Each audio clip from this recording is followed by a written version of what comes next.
जो मथुरा में रहते थे उनको बुलाने के लिए नंद को और नंद के साथ सारे गोपगणों को और उन सब के साथ इन दोनों माने अपने भांजे यानी कृष्ण और बलराम को बुलाने के लिए अक्रूर जी को भेजता है। अक्रूर जी भगवान के भक्त हैं। वे पहले तो मना करते हैं कि बुलाने की बात है मैं बुला लूंगा, उनको कन्हैया को बुलाना है मैं बुला सकता हूं, लेकिन योजना बुला करके उनको जो आपको मारने की है ये गलत है। जैसे विभीषण जी ने रावण को समझाया, ऐसी दशा में ये भाव त्याग करके आप उनसे बैर त्याग दो और वे के जो मृत्यु का भय है वो आप व्यर्थ में ना पालो। जब आप उनसे प्रेम करोगे तो शत्रुता की कोई बात ही नहीं उठेगी। तो कंस ने पहले तो प्रेम से कहा, लेकिन जब ज्ञान बघारने लगे अक्रूर जी तो उसने कहा आप मुझे जानते हैं अक्रूर जी मैं कौन हूं, मैं राजा भी हूं, मैंने अभी तो चाचा कहकर केवल आपसे कहा चले जाओ, बाकी दूसरी विद्या भी मुझे आती है। तो अक्रूर जी ने सोचा कि इसकी बात मान लेने में ही भलाई है। तो अक्रूर जी चले गोकुल को भगवान को बुलाने के लिए। तो कहते हैं कि रास्ते भर विचार करते हैं, जैसे वहां विभीषण जी करते हैं कि जाऊंगा तो भगवान अपनाएंगे कि नहीं अपनाएंगे, का मन में सोचेंगे। इसी तरह अक्रूर जी बार बार सोचते हैं कि मैं कंस का बुलावा लेकर जा रहा हूं, उसकी दुष्ट योजना भी जानता हूं, तो मैं तो बड़ा पापी हूं। भाई किसी को मार डालने की आप योजना बनाओ, और फिर एक बीच का ऐसा व्यक्ति हो जो मार डालने की योजना जानते हुए भी उस व्यक्ति को बुलाने जाए, तो कितना बड़ा पाप बोध होगा। भाई तुमने एक योजना बनाई कि यहाँ बुला के इस तरीके से उसे मार दूंगा। कंस की योजना थी, चारूर मुष्टिक उसके पहलवान थे, उसने दरवाजे पे कुबड़िया पील हाथी उसका था विशाल काय, वो खड़ा रखा था, महावत से कहा था आएंगे तुम कुछ लुआ देना, बच जाए तो ये मल्ल युद्ध में मार देना उनको। तो ये योजना पूरी अक्रूर जी जानते हैं।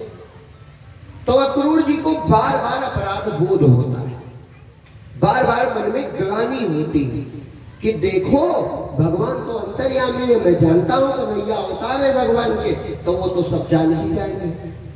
तो जब सब जान जाएंगे तो मुझे धिक्कार है, अपने को बार बार सोचते हैं मुझे धिक्कार है, मुझे नहीं जाना चाहिए। लेकिन फिर सोचते हैं कि जब उसकी मर्जी के बिना पत्ता नहीं हिलता, जब उसके बिना चाहे सूरज गतिमान नहीं हो सकता, जब उसके बिना चाहे नक्षत्रों में प्रकाश नहीं हो सकता, तो उसके बिना चाहे कुछ कैसे होगा। फिर वो सर्वथा समर्थ है, उल्टा भी हो सकता है कि वो आवे और इस कंस को मारकर और हम सबको उसके भय से मुक्त ही कर दे। क्यों? क्योंकि आकाशवाणी भी इसका प्रमाण है। तो ऐसा जब सोचते तो उनको कुछ बल मिल जाता, माने अपराध बोध रुक जाता। क्यों? क्योंकि देवताओं की योजना है, आकाशवाणी हुई थी, तो हो सकता है प्रभु भगवान का ही मन हो सकता है भगवान का ही मन हो। तो जब ये सोचने लगते तो बल बढ़ जाता, तो जल्दी से गत हाँकने लगते। और जब फिर सोचते कि बताओ भगवान को मारने की योजना और मैं उन्हें बुलाने जा रहा हूं, मैं कितना पापी हूं, तो फिर रथ धीमे धीमे हाँकने लगते। तो कहते कितनी दूरी है मथुरा से गोकुल में, ज्यादा दूरी तो है नहीं, लेकिन इतनी यात्रा में उनका पूरा दिन बीत गया। जैसे आपको कहीं जाना हो और मन हो कोई रोक ले जाए ना, तो बार बार आदमी पीछे मुड़ के देखता है कि रोकने आ जाता तो ठीक है था, कोई रोक लेता तो ठीक है था। तो उनका मन जाने का इसलिए नहीं है कि भगवान के पास जाना नहीं चाहता, उनके मन में यह है कि भगवान को मारने की पूरी योजना है, और अभी हो सकता है भगवान बच्चे के रूप में बालक है, तो कहो ये जीत ही जाए। युवा हो जाते तब बराबर टक्कर होती, बढ़िया युद्ध होता। तो ये जब सोचे तो रथ धीमे कर दे, खड़ा कर देना। और फिर सोचे कि नहीं नहीं मैं गलत कर रहा हूं, हो सकता है उन्हीं की नियति हो, उन्हीं का योजना हो, तो रथ हाँकने लगे। फिर पता नहीं मुझसे मिलेगा कि नहीं मिलेगा, पता नहीं मुझे पहचानेगा, कभी देखा तो है नहीं जीवन में, तो जब देखा नहीं तो मुझे कहां पहचान पाएगा। वैसे है तो मेरा भतीजा, मुझे चाचा कहना चाहिए, लेकिन पता नहीं कभी जीवन में नहीं देखा, नाम बताएंगे तो कहाँ जान पाएगा। ऐसे सोचते सोचते वो थोड़ी सी यात्रा पूरा दिन बीत गया। एक जब सूरज बैठने लगा तब पहुंचे, तो लिखा है अक्रूर जी जिस रूप की भगवान की पूजा करते थे वो वही प्रथम दर्शन का रूप था। आपको एक बात बताऊं, एक महात्मा थे, उन्होंने ये कथा पढ़ी तो वो उसी पे बैठे रहे, तो उनका नाम ही पड़ गया, उनकी पूजा पद्धति का नाम पड़ गया। एक उसमें भक्तमाल में ये आती है बात, वो जिस आसन पे बैठ के ध्यान करते हैं उसका नाम पड़ गया गोदुहासन। ये कोई आसन हो सकता है? उनका नाम ही पड़ गया गोदुहासन, माने गाय दुहने वाला आसन। काहे जब अक्रूर जी पहुंचते हैं, प्रथम दर्शन भगवान कृष्ण का होता है, उस समय भगवान गाय दुह रहे थे। 11 वर्ष की उम्र हो गई थी जब भगवान यहां मथुरा आए, तो 11 वर्ष के थे, लेकिन गाय दोहना शुरू कर दिया था। तो जब पहुंचे, शाम हो रही थी, तो भगवान गोदोहन गत थे। गोदोहन गत देख्यो जाई, माने उस समय जब इनका रथ पहुंचा नंद बाबा के दरवाजे, तो भगवान एक श्यामा नाम की गाय थी सांवली, उसी का दूध लगा रहे थे। तो वो छवि अक्रूर जी के मन में बस गई, जीवन भर के लिए हमेशा उसी का ध्यान किया। और इस बात को एक महात्मा ने पढ़ा एक बार कथा में, बस वो उसी आसन में बैठ के ध्यान करें। गोदुहासन मैंने उकड़ू बैठ जाओ ना गाय लगाने के लिए, उसी में उनकी तो वो फोटो भी बनी है। वो गोदुहासन में ध्यान करें, और कोई आसन नहीं लगाया जीवन में। तो अक्रूर जी ने ये प्रथम छवि देखी, और ये कथा में लिखा पूरे जीवन, क्यों लिखा नहीं होता है कि पहली मुलाकात जो होती है, वो जो छवि होती है वो जीवन भर भूलती नहीं है। तब पहला जो चित्र भगवान का देखा, पहला जो रूप देखा, वो क्या देखा? गाय होते हुए। तो वो अक्रूर जी के मन में बस, जैसे पहुंचे रथ से उतरे नहीं, उतर भी नहीं पाए, वो पता नहीं भगवान तो अंतर्यामी, वो दौड़ के आए और तुरंत चरणों में प्रणाम किया, दंडवत लेट के। क्यों? क्योंकि इनको बड़ी शंका थी, मिलेगा कि नहीं मिलेगा, वो तो अंतर्यामी है, वो तो सब जानता है, वो तो भगवान है, वो तो कहीं पापी ना समझ ले। तुरंत लेट के प्रणाम किया कन्हैया ने, और पता नहीं जैसे अंतर्यामी, तो वो तो अंतर्यामी है ही है। अरे चाचा, हम आपका इंतजार करते थे, इतने नजदीक रहते हो, आप कभी आ नहीं सकते, अरे जल्दी चलो। अरे निहाल हो गए अक्रूर जी, कितनी शंका थी, मैं कितना पापी हूँ, कितना छोटा हृदय है, और देखो ये मुझे पहचान गए। अरे पिताजी बताया करते थे आपके बारे में, ऐसे है, मैंने अंदाजा सही लगाया, आप अक्रूर चाचा हो ना? बन के बोले, वो तो जानते हैं आप अक्रूर चाचा हो ना। अब उनके आंसू बहने लगे, काहे के लिए कि जो दिन भर रथ इतनी यात्रा न पूरी कर पाया, डर के मारे, वो डर भगवान ने पहली मुलाकात में दूर कर दिया। खैर गए, भोजन वोजन किया, नंद बाबा से मिले, उसके बाद पूरी योजना बताई, स्पष्ट बताई। कंस का जो छल था वो स्पष्ट बता दिया।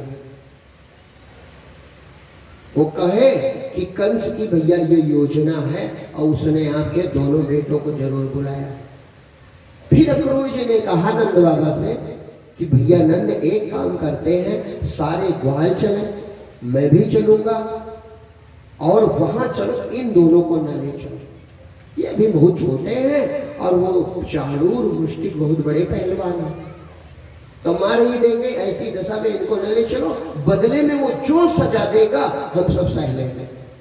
बस ये कह देना कि वो आने को तैयार नहीं हुए, दोनों भी छोटे बच्चे, उनका मन नहीं था, वो नहीं आए।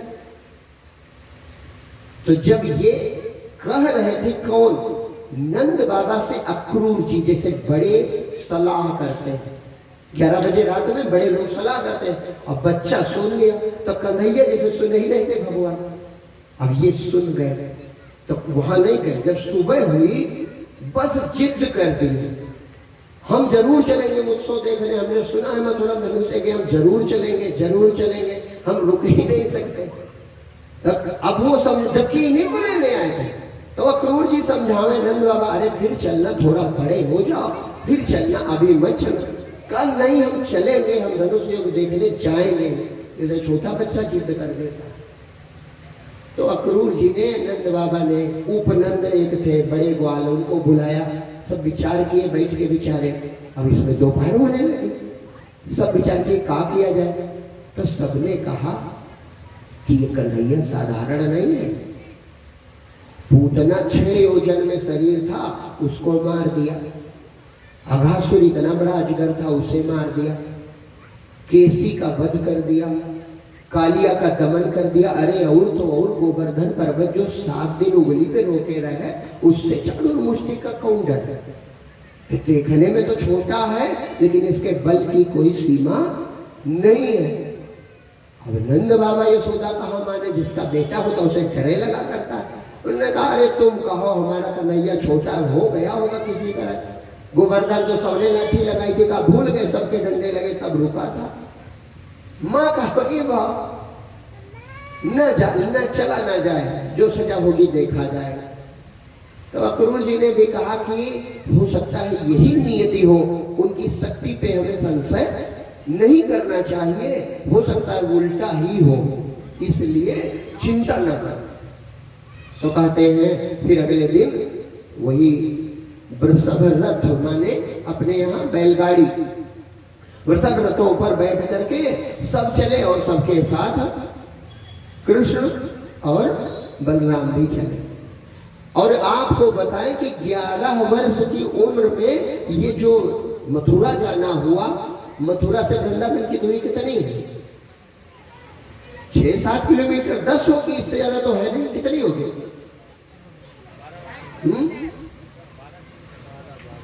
10-12 है, हाँ, इससे ज्यादा नहीं है। अब बताओ, अगर सचमुच सोचने वाली, अगर सचमुच कृष्ण गोपियों में आसक्त होते तो वो दूरी का बहुत ज्यादा है। अरे ऐसे टहलने आते तो वृंदावन चले आते, न चले आते। लेकिन 125 वर्ष तक जीवित रहने वाला व्यक्ति एक बार भी दोबारा वृंदावन नहीं जाता। इससे भगवान तो अभी कहा कह गए, मैं किसी से प्रेम नहीं करता।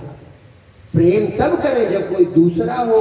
हर गोपी मैं ही हूं, हर गोपी मैं हूं, हर ग्वाला मैं हूं, हर मनुष्य मैं हूं, हर वृक्ष मैं हूं, हर ग्रह दीप नक्षत्र मैं हूं, समुद्र मैं हूं, नदियां मैं हूं, पेड़ पौधे मैं हूं, पक्षी मैं हूं। जब सब कुछ मैं हूं तो किससे प्रेम करूं? जब सब कुछ मैं ही हूं तो किससे प्रेम करूं? इसलिए 11 वर्ष की उम्र में वृंदावन से जाने के बाद 125 वर्ष तक जीवित रहे, लेकिन भूल कर कभी दोबारा वृंदावन नहीं गए। और हम तुम कहानियां कैसी कल्पना करते हैं? 7 वर्ष की उम्र में रासलीला करते हैं, वो भी अनंत गोपियों के साथ अनंत रूप रखकर। और 11 वर्ष में वृंदावन त्याग देने के बाद जहां इतना अगाध प्रेम है, वे दोबारा वृंदावन नहीं गए। तो खैर मथुरा पहुंचते हैं, और पहले एक दिन पहले जो है बाहर शिविर लग जाता है। जब सुबह होती है तो भगवान पहुंचते तो सबसे पहले कुब्जा मिलती है। कुब्जा पूर्व जन्म की भक्त है, वो अंगराग माने चंदन और उबटन कंस को लगाती थी, कंस की दासी थी। वो चाह रही थी पहली मुलाकात, पूरे अक्रूर जी के बाद पहली मुलाकात भगवान किसी से करते हैं तो वो अपनी पूर्व जन्म की भक्त कुब्जा से करते। उससे पूछा, जबकि कुब्जा सुंदर उंदर नहीं थे, शरीर जिसका टेढ़ा, कुब्ज माने होता है वक्र, टेढ़ा हो जाना, कमर झुकी थी उसकी। तो भगवान कहते हैं 11 साल के थे, सुंदरी कहाँ जा रही हो? तो वो जब से पैदा हुई कमर टेढ़ी थी, किसी ने उसको सीधे मुंह बात तक नहीं की। पहली बार ये शब्द कानों में सुना, वो चौंक गए हैं, ये कौन लड़का है जिसे हम सुंदर लगते हैं। और देखा, अरे देखते ही बस उन्हीं की हो गई। भगवान का एक नाम क्या है? मनमोहन। मनमोहन माने देखते ही मनमोहित कर ले, उसी का नाम मनमोहन। लेकिन एक बात और याद रखो, अगर वो मनमोहन थे तो पूतना का मन नहीं मोहित कर पाया। अघासुर, बकासुर, व्योमासुर, वत्सासुर, प्रलंबासुर, चढ़ावत, दंतवक्र, कोंडरक, साल, शिशुपाल, जरासंध, दुर्योधन, दुशासन, इनका मन नहीं मोहित किए मनमोहन। काहे? जिसकी दृष्टि में भगवत प्रेम होगा उसे ही भगवान दिखाई पड़ते हैं, और जो अहंकार में अंधा हो रहा है उसे भगवान दिखाई नहीं पड़ता। तो कुब्जा पूर्व जन्म की भक्त थी, जैसे उसने देखे नयन सलज निहारा, जैसे देखा भगवान को मुग्ध हो गई, बस डर छूट गया। केवल भगवान को देखकर डर छूट गया। किसका? कंस का। अरे आप सोचो कि जो सबसे बड़ा प्रशासक हो, कोई राजा हो, और उसकी सेवा के लिए उसकी चाय लिए जा रहे हैं, उसका नाश्ता लिए जा रहे हैं, और बीच में कोई मिले, अरे ये हमें दे दो, तो है साल चपरासी के दे दे, अरे फांसी हो जाएगी, अभी तुरंत सस्पेंड हो जाएगा, नौकरी चली जाएगी। लेकिन देखने मात्र से, सिर्फ एक बार गोविंद का मुख देखने मात्र से उसने अपने प्राण त्यागने तक को सोच लिया। क्या होगा? कंस प्राण ले लेगा। एको बार रुकी नहीं, तुरंत कृष्ण और बलराम से कहा, हाँ तुम्हारे लिए तो बनाया। अच्छा, हमारे लिए बनाए, हूं कंस की दासी, लेकिन अब नहीं जाऊंगा। क्यों? अरे तुम मिल गए, बस तुम्हारे तो इंतजार था, चलो हमारे घर चलो। तो भगवान ने कहा चलो, और चलो कहते हुए वो झुकी हुई थी, बस ऐसे उसकी होठों में हाथ लगाया, कहा चलो। बस उसका जो कब्र था वो कर्ब माने टेढ़ापन खत्म हो गया, एक सुंदर रूपवती युवती बन गई। भगवान उसके घर गए और अंगराग लगवाया, और उसने खूब सेवा की, माला पहनाई। उसके बाद भगवान ने कहा, रंगशाला कहाँ है जहाँ धनुष रखा हुआ? तो बता दिया कि वहाँ कंस के महल के समीप वो शिविर जैसा बना है, उसमें धनुष रखा हुआ। भगवान कृष्ण बलराम दोनों लोग वहां पहुंचे, कहा यही धनुष है। जैसे बच्चे देखने नहीं आते, छोटे बच्चे तो छोटे छोटे थे, तो पहुंचे तो कहा यही धनुष है जिसे तोड़ना। तो कहा हाँ यही धनुष है। तो कहा अभी शुरू नहीं हुई है वो प्रतियोगिता।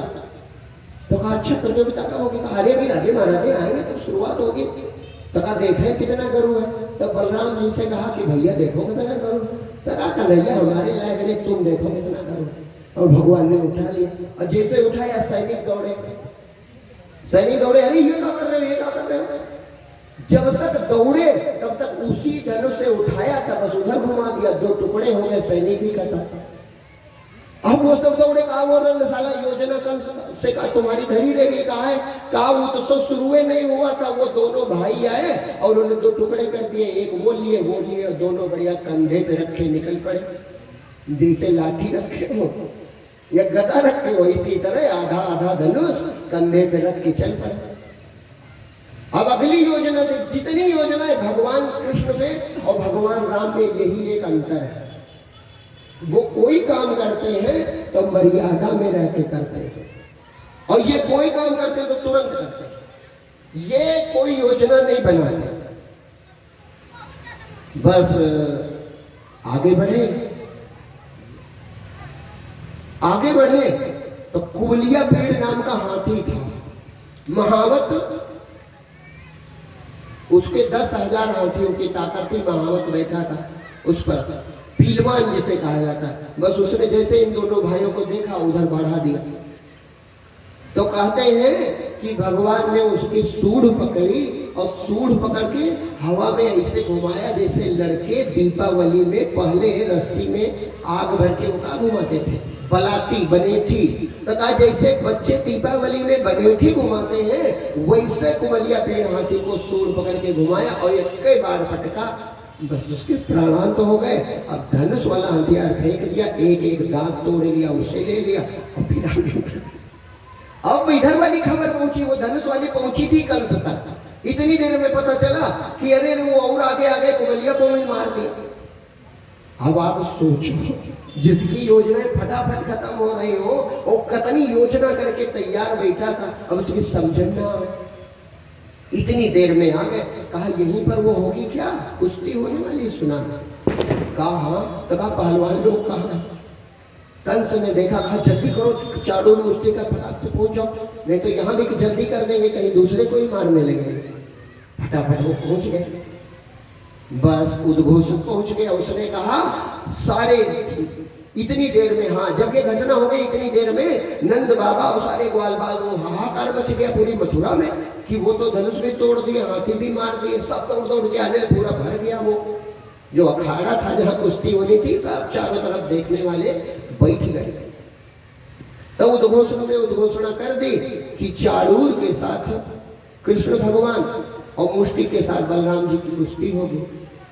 अब जितने थे जो भगवान के भक्त साधारण सज्जन, सब ये तो बड़ा अनर्थ है, ये पर्वत के समान और ये फूल के समान, ये कोई तरीका होता।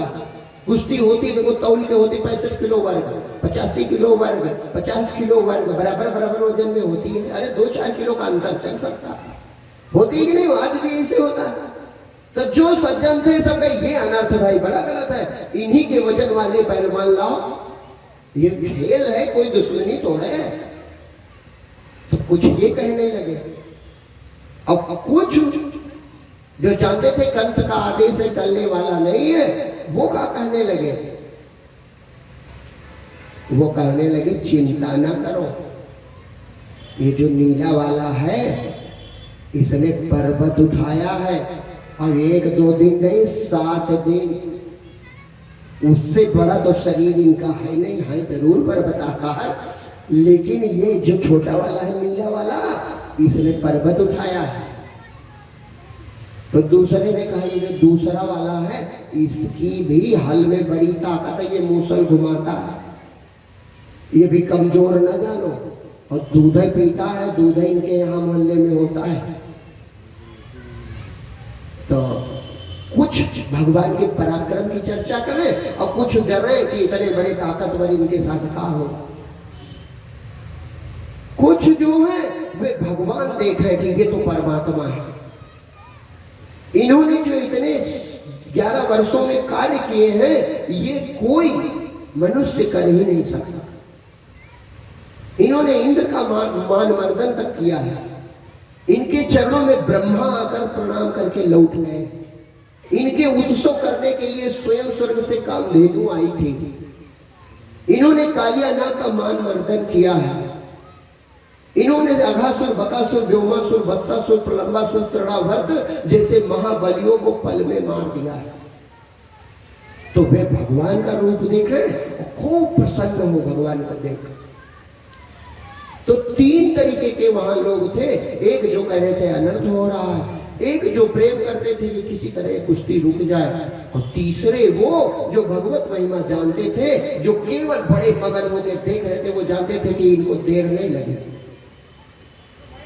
तो जब भगवान ने देखा कि हमारे माता पिता बड़े अधीर हो रहे हैं, तो चारूर को भगवान कृष्ण ने ललकारा और मुष्टिक को बलराम ने, और एक पल ना लगा, मतलब जैसे वहां लिखा है छुअत टूट रघुपति न दोषु, बस छुआ और धनुष टूट गया। बस इसी तरह बलराम जी ने केवल एक पैर नीचे रखा, एक ऊपर, और मुष्टिक को फाड़ दिया 2 टुकड़ों में और इधर उधर फेंक दिए 2 धड़। मतलब अचानक वो खड़े थे पर्वताकर, अचानक गायब। और भगवान ने चारूर को भी दोनों पैर पकड़े, एक ही बार पटका, वो भी समाप्त हो गया।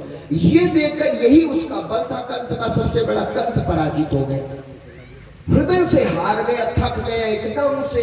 अब कहा दौड़ो दौड़ो, इसे पकड़ो, इनको मारो, वसुदेव को मार डालो, उग्रसेन को भी मार डालो, और ये जितने नंद और ग्वाल आए इन सबको मार डालो, कोई बचने न पाए। मतलब पगला गया, उसका दिमाग काम करना बंद कर दिया।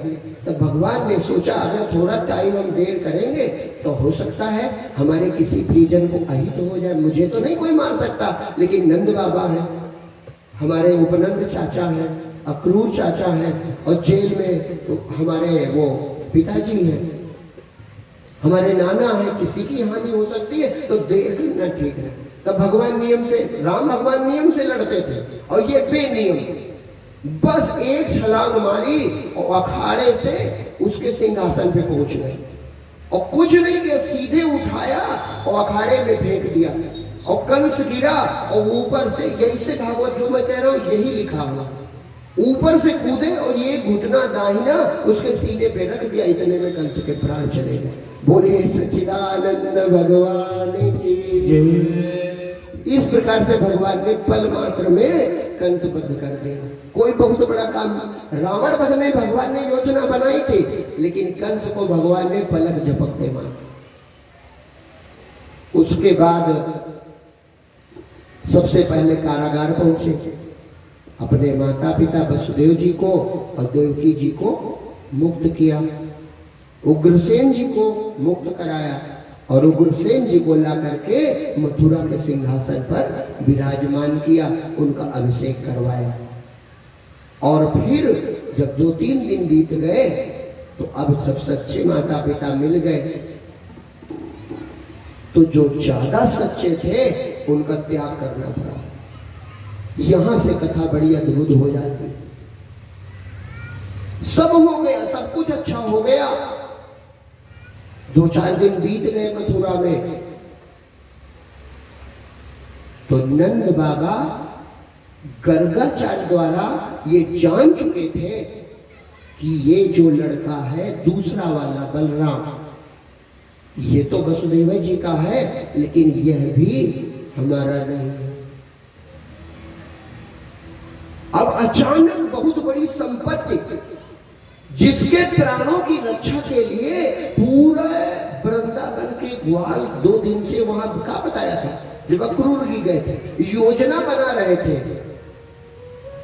माने आए थे शरीर सहित, अब जाना है, आए थे प्राण सहित, अब जाना पड़ेगा बिना प्राणों के। ये बहुत अद्भुत था, ये असह्य था, इसकी कल्पना भी नहीं हो सकती थी।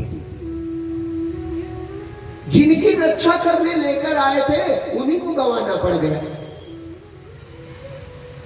वसुदेव जी नंद गले से मिलते जरूर हैं, अक्रूर जी मिलते हैं, लेकिन न इनके मुख में कोई शब्द है, न उनके मुख में कोई शब्द है, न इनके मुख में कोई आवाज निकल रही, न उनके मुख में। क्यों? क्योंकि जिनको प्राणों से लगाकर रखा, यद्यपि प्राणों की रक्षा वही करता था, लेकिन प्रेम तो था ही। अचानक कल योजना बनाकर पूरा गांव एक साथ दोनों बच्चों को बीच के रथ में सुरक्षित लेकर आया था, और आज अचानक उसको छोड़कर जाना, ये दशा असहनीय थी। पैर बढ़ना तो दूर, ओंठ भी नहीं हिल रहे थे नंद के, उपनंद के, सारे ग्वालों के, और उन्हीं के नहीं, इधर वालों के भी, चाहे वसुदेव हो, चाहे उग्रसेन हो, चाहे अक्रूर हो, चाहे देवकी हो। मेरा बेटा मिल गया, इसकी प्रसन्नता है, लेकिन एक का बेटा खोया जा रहा है, एक का बेटा छूटा जा रहा है। यह दर्द असह्य था, वह दशा असह्य थी, सब अवाक थे, कोई बोल नहीं रहा, बस मौन संवाद चल रहा। क्या बोले और किससे बोले, क्या समझाए और किसे समझाए। वसुदेव कहें, नंद बाबा से तो कहा कि थैंक यू भैया, हमारे बेटे को पाल लिया, 11 साल अब वापस कर रहे हो, बड़ा बड़ा धन्यवाद। और नंद बाबा कहा कहे भैया हम उब गए थे 11 साल में, पकड़ो अपना ये कहते हैं। आप कल्पना करो कि वो दशा कैसी रही होगी। एक श्राद्ध पहले जिसके प्राणों की रक्षा की योजनाएं बनाई जा रही थी, आज वो प्राण प्यारा अब साथ नहीं लौटने वाला। कोई बोल नहीं रहा, सब अवाक है, कोई समझ नहीं पा रहा क्या कहा जाए। नंद ये भी नहीं कह सकते कि थोड़े दिन में ले जाओ, इतने दिन बाद मिला है, 11 साल मां से दूर रहा, उस मां से मैं कैसे छीन लूं। लेकिन यह भी सही नहीं होता कि 11 साल जो मेरे पास रहा, बाबा बाबा करता रहा, उसके बिना कल सुबह उठूंगा तो क्या करूंगा। कुछ समझ में नहीं आ रहा है, दोनों तरफ यही हाल है।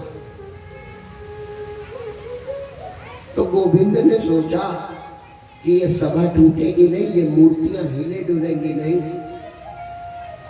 ये मूर्तियां मौन की मौन रहेंगी, इनमें कोई संचालन हो ही नहीं सकता। मुझे ही बुरा बनना पड़ेगा। तो अचानक आए बाबा, मैं तो जानता भी नहीं था ये मेरी मैया है। बाबा, मैं तो जानता भी नहीं था ये मेरी मैया है। मेरी मैया तो वही है, मेरी मैया तो वही है।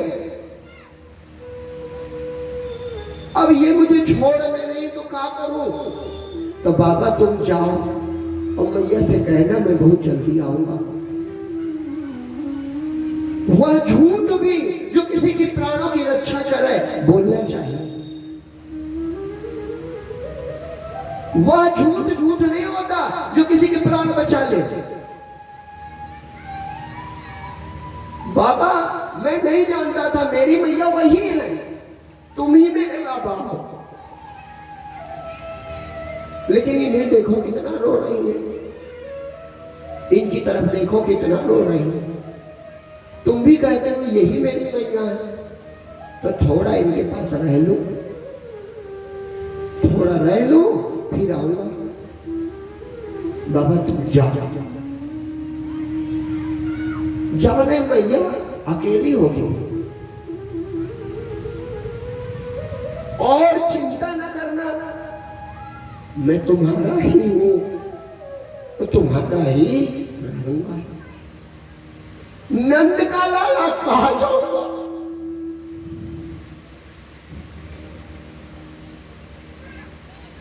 वसुदेव का लाला नहीं कहा जाता। आज भी नंद घरानंद भयो कहा जाता है, नंद लाला ही कहा जाऊंगा बाबा। जब तक युगों तक मेरा चरित्र कहा जाएगा तो मैं आपका ही कहा जाऊंगा।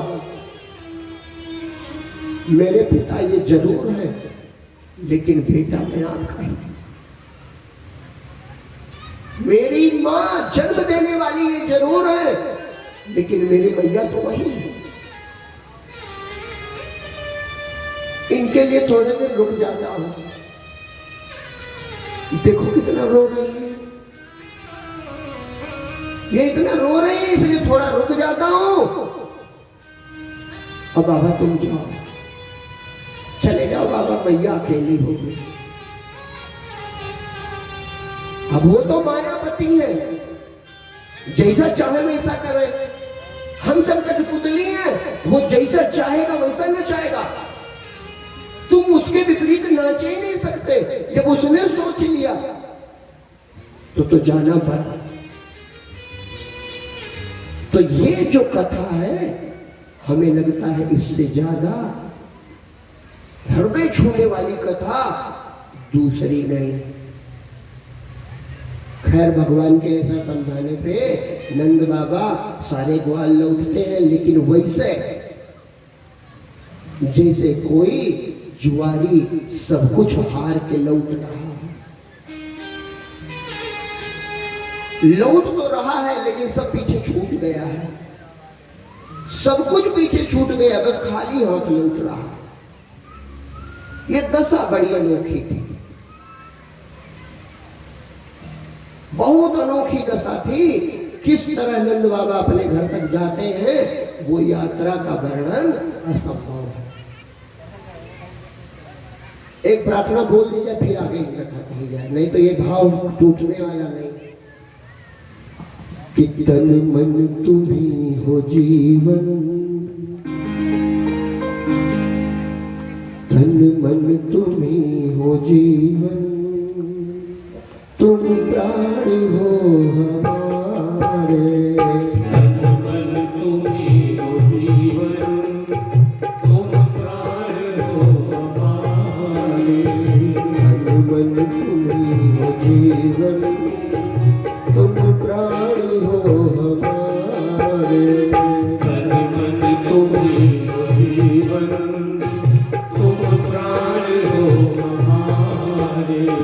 कोई दूसरा नहीं है, कोई दूसरा नहीं है, गोविंद बिन तुम्हारे। तन मन तुम्ही हो जीवन, तुम प्राण हो हमारे। तन मन तुम्ही हो जीवन, तुम प्राण हो हमारे। कोई दूसरा नहीं है, कोई दूसरा नहीं है, गोविंद बिन तुम्हारे। तन मन तुम्ही हो जीवन, तुम प्राण हो हमारे। तन मन तुम्ही हो जीवन, तुम प्राण हो हमारे।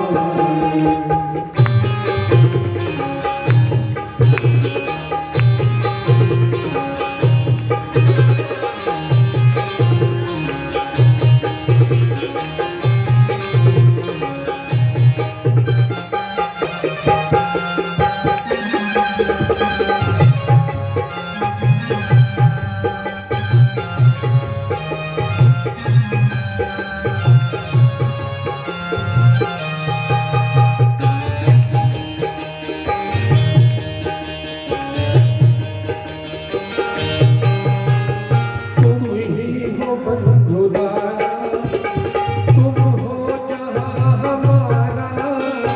तुम ही हो बंधुदारा, तुम हो जहाँ हमारा। तुम ही हो बंधुदारा, तुम हो जहाँ हमारा। तुम ही हो बंधुदारा, तुम हो जहाँ हमारा। तुमसे ही तो बना है इस धरती का पसारा। तुमसे ही तो बना है इस सृष्टि का पसारा। माता पिता तुम्ही हो, माता पिता तुम्ही हो, तुम ही हो पुत्र प्यारे। माता पिता तुम्ही हो, तुम ही हो पुत्र प्यारे। कोई दूसरा नहीं है, कोई दूसरा नहीं है, गोविंद बिन तुम्हारे। तन मन तुम्ही हो जीवन, जीवन तुम प्राण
जग के परम प्रकाशक विधि भी हो सब सुजाए। जग के परम प्रकाशक विधि भी हो सब सुजाए। कोई दूसरा नहीं है, कोई दूसरा नहीं है, गोविंद मेरे तुम्हारे। सर्वबल तुम ही हो जीवन, जीवन तुमदार हो हमारे। सर्वबल तुम ही हो जीवन, तुमदार हो हमारे। करुणा निधान तुम हो, सुखियों का ज्ञान तुम हो। करुणा निधान तुम हो, सुखियों का ज्ञान तुम हो। आनंद निधान तुम हो, संतों का ध्यान तुम हो। आनंद निधान तुम हो, संतों का ध्यान तुम हो। आनंद निधान तुम हो, संतों का ध्यान तुम हो। आनंद निधान तुम हो, संतों का ध्यान तुम हो। सर्वस्व हो दयानिधि, सर्वस्व हो दयानिधि, योगी तेरे सहारे। सर्वस्व हो दयानिधि, योगी तेरे सहारे। कोई दूसरा नहीं है, गोविंद बिन तुम्हारे। कोई दूसरा नहीं है, गोविंद बिन तुम्हारे। मन मन तुम्ही हो जीवन,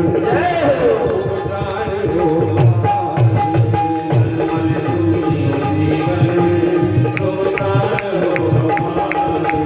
मन मन तुम्ही हो जीवन, तुमदार हो हमारे। मन मन तुम्ही हो जीवन, तुमदार हो हमारे। मन मन तुम्ही हो जीवन, तुमदार हो हमारे। तुमदार हो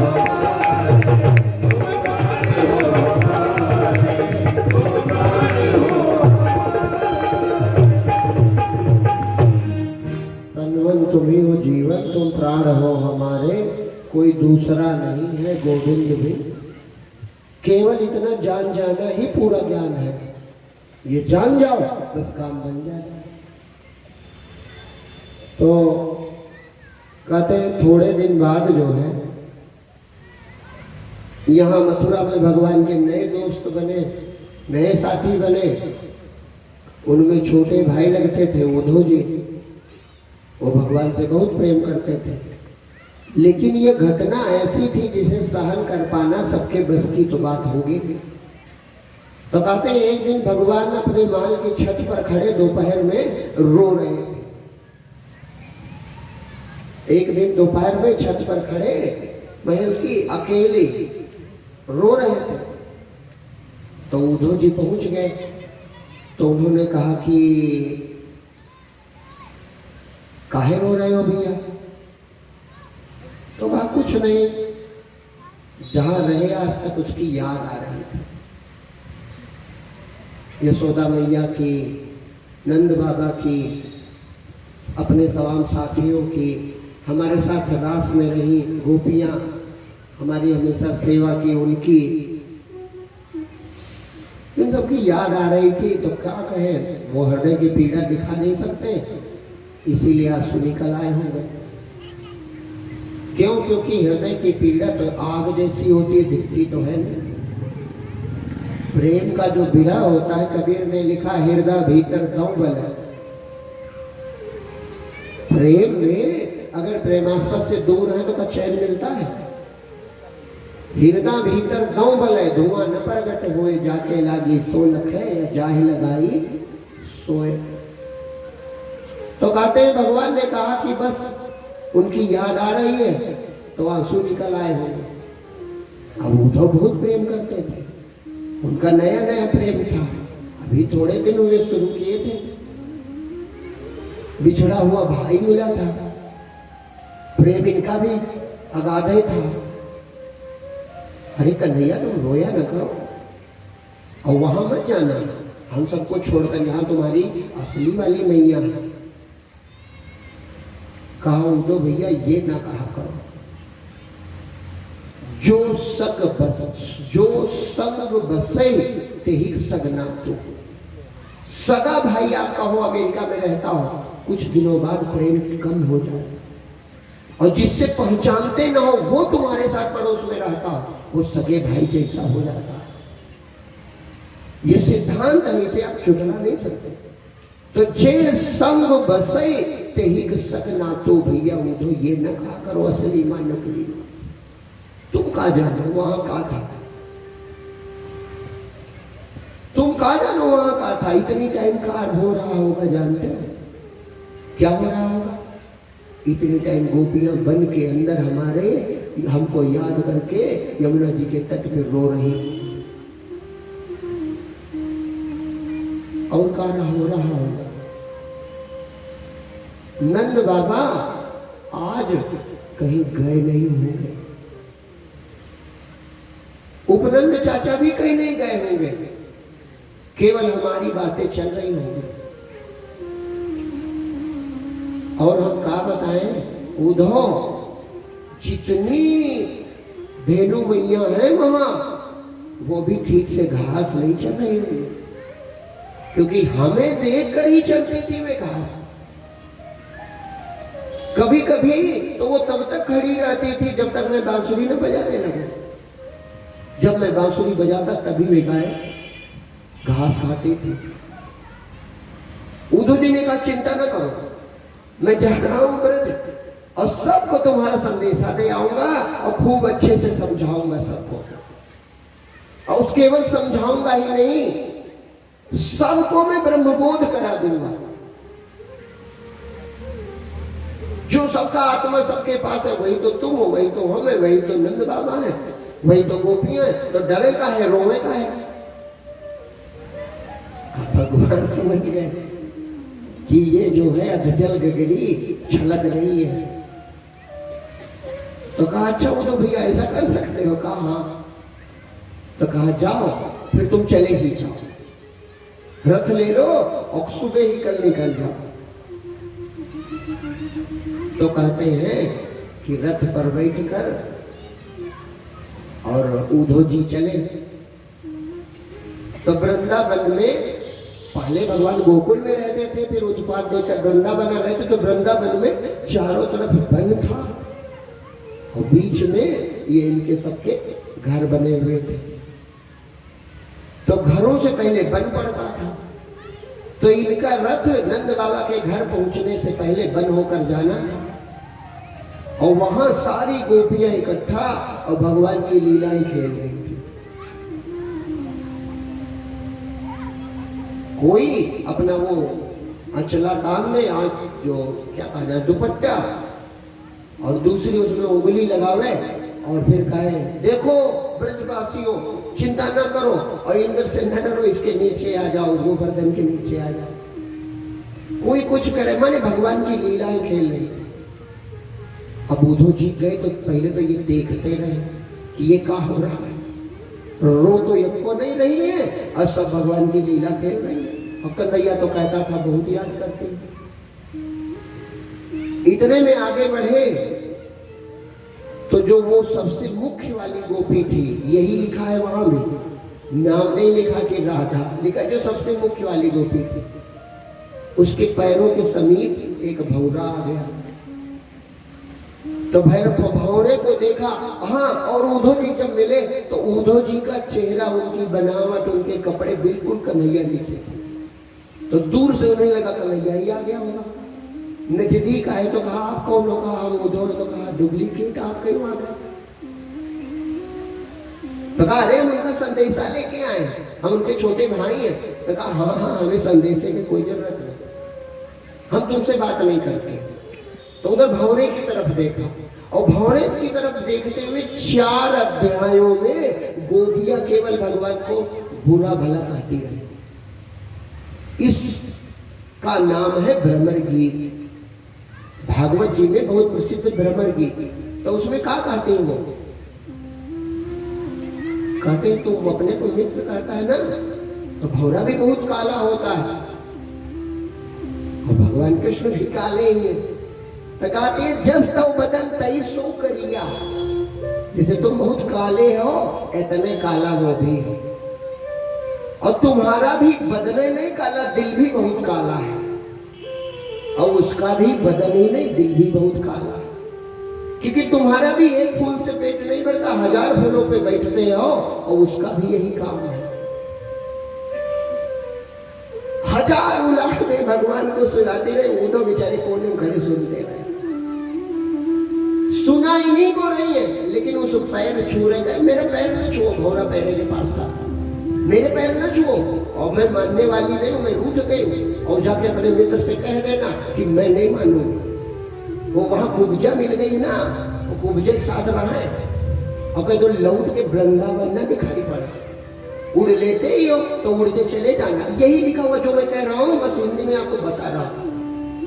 उड़ना तुम्हें आता है, कई फूलों पे बैठना भी आता, चले जाओ उड़ते हुए, और दोबारा तुम्हें वृंदावन न दिखाई पड़ता। वो मिल गई है कुब्जा, उसी के साथ रहा करे कहीं, अब ना आना यहाँ। ये सब खूब पेट भर के जो कुछ था मन में सब कह दिया। तब उधो की ओर देखी, कहे भैया तुम काहे आए? कहा हम जो आए थे कहने वो भूल गए, हम जो कहने आए थे वो भूल गए। अब क्या कहें तुमसे? आए तो थे कि थोड़ी देर में तुम्हें समझाएंगे और बढ़िया खुशी खुशी लौट जाएंगे। अब एक काम करो, आप हमें नंद बाबा का घर बताओ। गोपियों ने कहा अभी हमारी लीला पूरी नहीं होगी, ये रास्ता गया, इधर होके चले जाए। उनका रथ नंद बाबा के द्वार पहुंचा। नंद बाबा अपने साथियों के साथ बैठे। सचमुच जो बाबा भगवान ने कहा था, अब विचार कर रहे, अब कहा होगा। इतने में ये पहुंचे, प्रणाम किया, बाबा बाबा। देखा, बड़े प्रसन्न हुए, अरे भैया वो तो कन्हैया कहाँ है, बलराम कहाँ है? देखा रथ खाली है। कहा वो दोनों को क्यों नहीं गए? उन्होंने तो कहा था कि हम लौट आएंगे। कहा हमारे प्रेम में कोई कमी थी, हमारे प्रेम में कोई कमी थी। अरे हम गरीब हैं, माना उग्रसेन जी राजा है, उतना वैभव हमारे पास नहीं है। माना उनके समान हमारे पास सुख सुविधाएं नहीं है, लेकिन हमारे पर प्रेम तो था। उद्धव जी आए थे समझाने,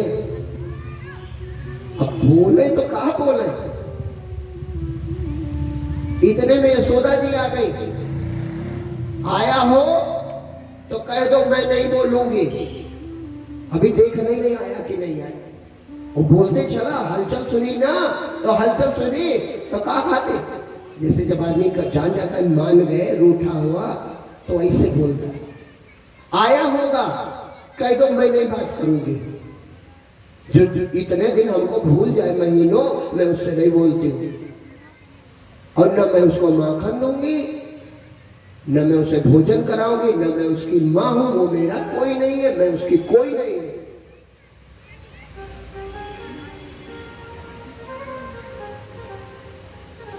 उद्धव जी सुनते आए थे समझाने,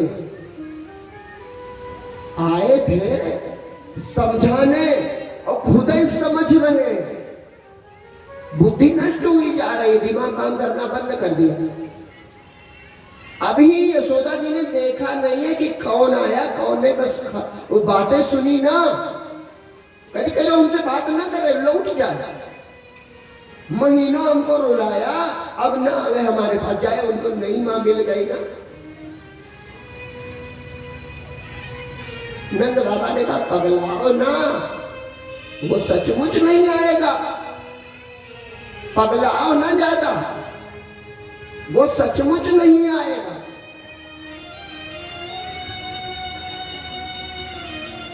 अचानक सब वो भाव था ना, मान गायब हो गए। एकदम से दौड़ी, उद्धव को लिपट गई, भैया कहाँ है? एकदम से लिपट, भैया कहाँ है? काहे नहीं आया?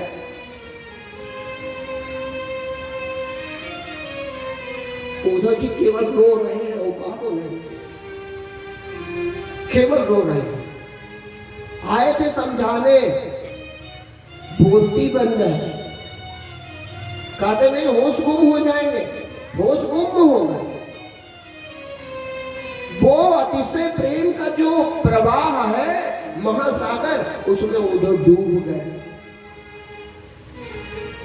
ज्ञान पता नहीं कहां बह गया, किस कोने चला गया, कुछ पता नहीं कहां काहे आए थे।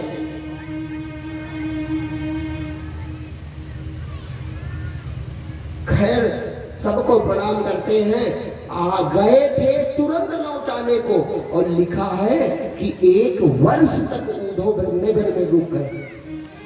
1 वर्ष बीत गया। वो अद्भुत प्रेम देखकर ऊधो में साहस ही न हो कुछ बोल पाओ। 1 वर्ष बीत गया।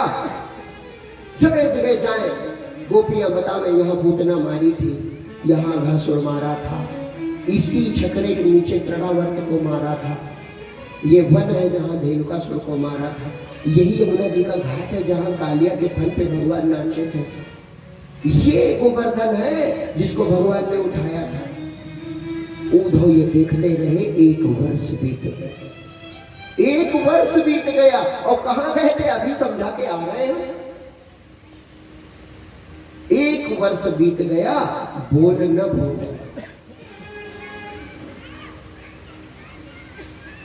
एक दिन ब्रज की जो गोपियां वृंदावन में लीला करती, रोज रोज बताती, तो एक दिन उनके चरण पकड़ ले। कहा हम तो आपको कुछ ज्ञान बताना चाहते थे, लेकिन अब आप हमें बताओ कि कन्हैया कैसे खुश होता।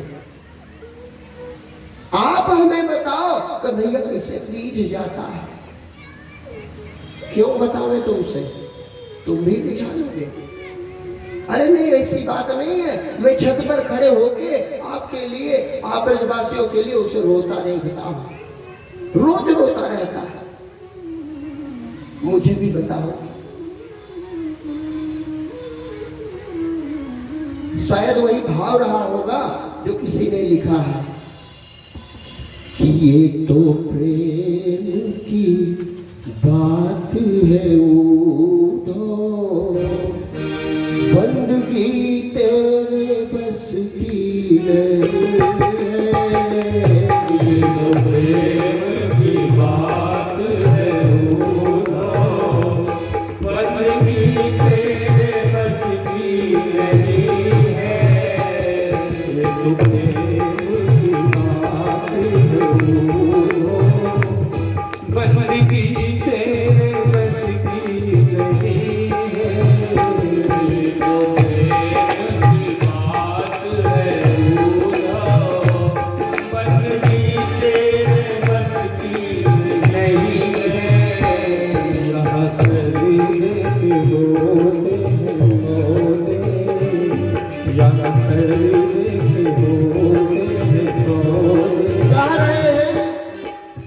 कि ये प्रेम किया नहीं जाता। जो तुम पूछ रहे हो कोई विद्या होती वो तो हम बता देते। यहां मर जाया जाता है, यहां सर देके होते हैं सौदे। ये मैं रोज कहता हूं, ये जो जटा नारियल है ये चढ़ा दो वो काम बन जाए। कि यहाँ सर देके होते हैं सौदे, आशिकी इतनी सस्ती नहीं है। यहाँ सर देके हैं सौदे, आशिकी इतनी सस्ती नहीं है। ये तो प्रेम की बात है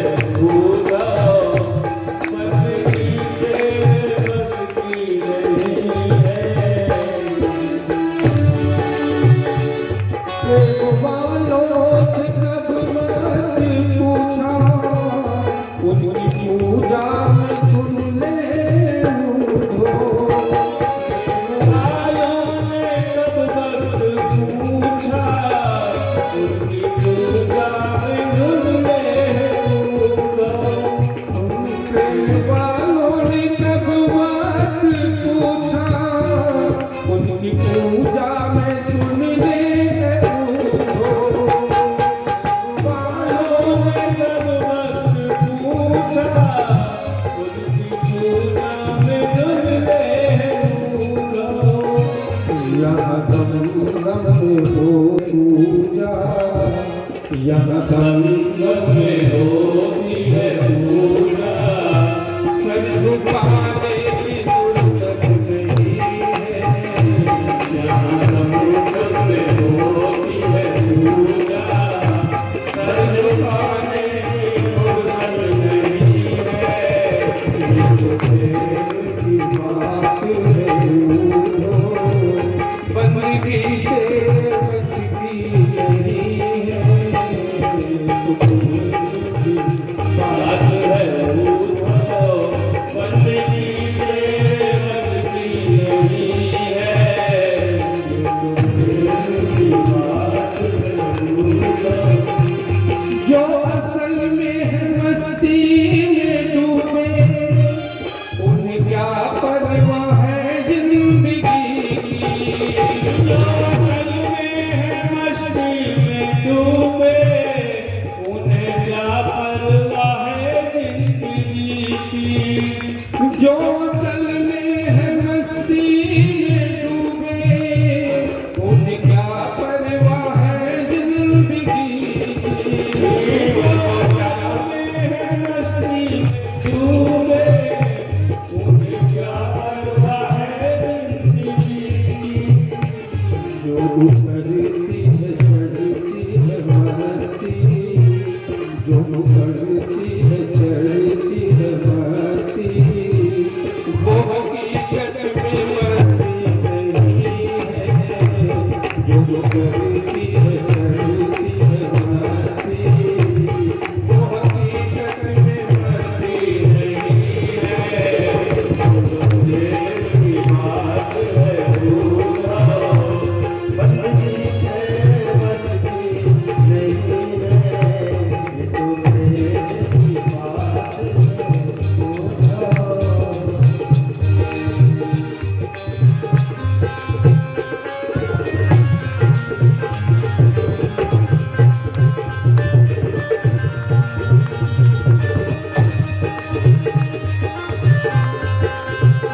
बात है उद्धव, बंदगी तेरे बस की नहीं है। कहते हैं भागवत जी में लिखा कि 1 वर्ष तक, लगभग 1 संवत वृंदावन में ही उद्धव जी रहे और फिर खुद ही सब समझ गए, समझा तो ना पाए। तो एक दिन कहा कि अब मैया मैं चलता हूँ यशोदा जी से। तो यशोदा जी ने कहा जब वो नहीं रुका तो तुम कहाँ रुकोगे भैया, लेकिन एक संदेशा मेरा कह देना। सूरदास जी ने बड़ा ही सुंदर पद लिखा है, संदेशो देवकी सो कहियो, हो तो धाय तिहारे सुत की, दया करत तनी रहियो, संदेशो देवकी से कहियो। उद्धव जी से यशोदा जी कहते हैं कि मुझे पता चल गया है, तो देवकी जी से जाकर मेरा संदेशा कह देना कि हो तो धाय। धाय माने होता है पालन पोषण करने वाली। जैसे कहा वो राणा उदय वाली घटना है, पन्ना धाय माँ का त्याग। तो धाय माने होता है वह माँ या वह दासी कह लो जो सेवा के लिए होती है, बच्चे के देखभाल के। तो कहा देवकी से जाके वो महारानी है, लेकिन मेरा भैया उद्धव ये संदेशा कह देना कि वैसे तो मेरा कोई अधिकार उनके लाला पे नहीं है, वो उनका बेटा था, उनके पास चला गया, कोई बात नहीं, हम तो किसी तरह रहेंगे, लेकिन उसे कोई कष्ट ना हो इसलिए कुछ बातें बता देना। तो उद्धव जी ने कहा मैया बता दो, बिल्कुल बताऊंगा। तो कहा उसकी कुछ आदतें हैं वो बता देना। देवकी जी अभी 1 महीना हुआ, वो कहा जानेंगे, वो तो जानती नहीं का खाता है, का पहनता है, उसे का पसंद है, भोजन करने के लिए का चाहिए, तो कुछ चीजें बता देंगे। तो कुछ बातें बताती है कि जो उठता है तो सुबह सुबह माखन मिश्री खाता है, फिर दोपहर में ऐसे रहता है, फिर शाम को ये खाता है, ऐसे तमाम चीजें बताई। और ये संदेश में बहुत ही व्यापक रूप से सूरदास जी ने भी लिखा, भागवत जी में भी लिखा। बड़ी पीड़ा थी यशोदा जी की। खैर उद्धव जी वहां से वापस आ जाते हैं। धीरे धीरे विस्मृत तो नहीं होता कोई चीज, अपना सगा मर भी जाता है तो फिर भी धीरे धीरे समय के साथ घाव भर जाता है। ये हमारे हृदय का स्वभाव है। किसी सगे की घर में मृत्यु हो जाती है तो लगता है दुनिया रुक गई, अब नहीं चलेगी, लेकिन ऐसा तो है नहीं कि रुक जाती है फिर चलने लगती। तो धीरे धीरे सब सामान्य हो गया, फिर वैसे ही सब रहने लगे। तो भगवान जब तक कंस जीवित था, वृंदावन में थे, गोकुल में थे, तब तक कंस के असुर आते रहे। और जब ये मथुरा आए और कंस वध का पता चला, तो जो जरासंध था वो कंस का ससुर था, तो अपने दामाद की मृत्यु उसे सहन न हुई, तो उसने 23 अक्षौणी सेना के साथ मथुरा पर प्रथम आक्रमण किया। अब भगवान युवा हो चुके थे, उन्हें मालूम था कि मैं किस लिए धरती पर आया हूं। तो उन्होंने सोचा कि अगर मैं जरासंध को पहली बार में मार दूंगा, यद्यपि उसे वरदान था, वो भीम के हाथों ही मर सकता था, लेकिन फिर भी भगवान तो कुछ भी कर सकते हैं। तो भगवान ने सोचा अगर जरासंध को मैं पहली बार में मार दूंगा तो और असुर बच जाएंगे, तो मुझे कोई मेहनत भी नहीं करनी पड़ेगी, और अपने आप ये अगर इसे मैं जीवित छोड़ दूंगा तो ये लज्जित होगा, तो दोबारा फिर बटोर कर लाएगा। इस तरह धरती के जितने असुर हैं वो आसानी में मैं मार सकता हूं। तो पहली चढ़ाई उसने की 23 अक्षौणी सेना के साथ, और भगवान कृष्ण ने अकेले ही सुदर्शन चक्र से सबको मार दिया, लेकिन जरासंध को जीवित छोड़ दिया। वो लज्जित लौट गया। उसने फिर उतनी ही बड़ी सेना तैयार की और फिर लड़ने गया, और फिर भगवान ने उसे छोड़ दिया और सारी सेना फिर मार दी। ऐसा 17 बार किया।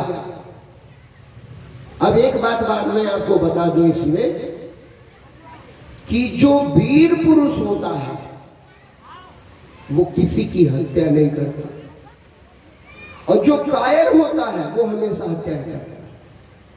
क्यों? क्योंकि वीरता का प्रमाण यही है कि तुम जिससे डरते नहीं हो उसे क्यों मारोगे। अभी एक तुम बड़े पहलवान, एक छोटा बच्चा आवे ताल ठोके, आओ हमसे लड़ो, तो क्या कहोगे? अरे हाँ बेटा हम हारे तुम जीते। और भीड़ भी जाए तो क्या करोगे? उससे लड़ोगे? किसी तरह छुड़ा के उसे दूर कर दोगे, अच्छा जाओ खेलो जाकर। तो इसी तरह भगवान बार बार वो आके भिड़े और बार बार उसकी सेना मार के उसे छोड़ दे कि जाओ तुम खेलो खाओ, और वो फिर उतनी सेना बटोर लागा।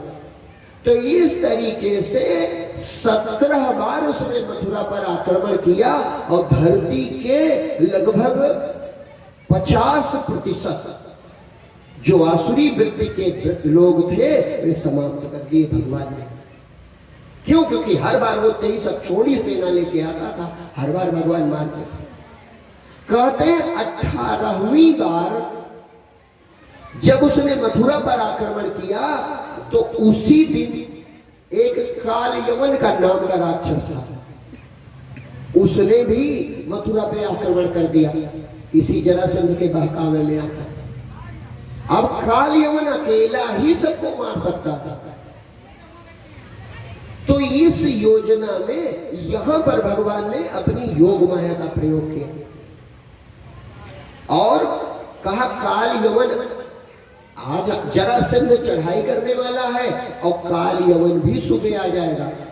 तो दो ही भाई थे, बलराम जी, उनके साथ बैठ के विचार किया कि क्या किया जाए भैया। तो कहा आपकी बात तो बड़ी समस्या है। तो भगवान ने कहा चिंता न करो, अपनी वहां पर भगवान ने भगवत्ता का प्रयोग किया, योग माया के द्वारा विश्वकर्मा को भला करके और उसी रात, एक ही रात में द्वारिका नगर का निर्माण करवा दिया। एक ही रात में द्वारिका बनी है, द्वारिका का निर्माण करवा दिया। और बलराम जी से कहा कि आप पूरे नगर वासियों को लेकर, माता पिता को लेकर, सबको लेकर के और द्वारिका चले जाओ। बलराम जी पीछे पश्चिम द्वार से पूरे नगर को लेकर के रात में ही द्वारिका चले गए। पूरी मथुरा मंडल खाली हो गई। अब सुबह जब इन दोनों का एक साथ आक्रमण हुआ तो काल यवन को देख करके भगवान बढ़िया पीतांबर पहन के सामने आए और भागने लगे। काल यवन के सामने आए पहले और फिर दौड़ने लगे।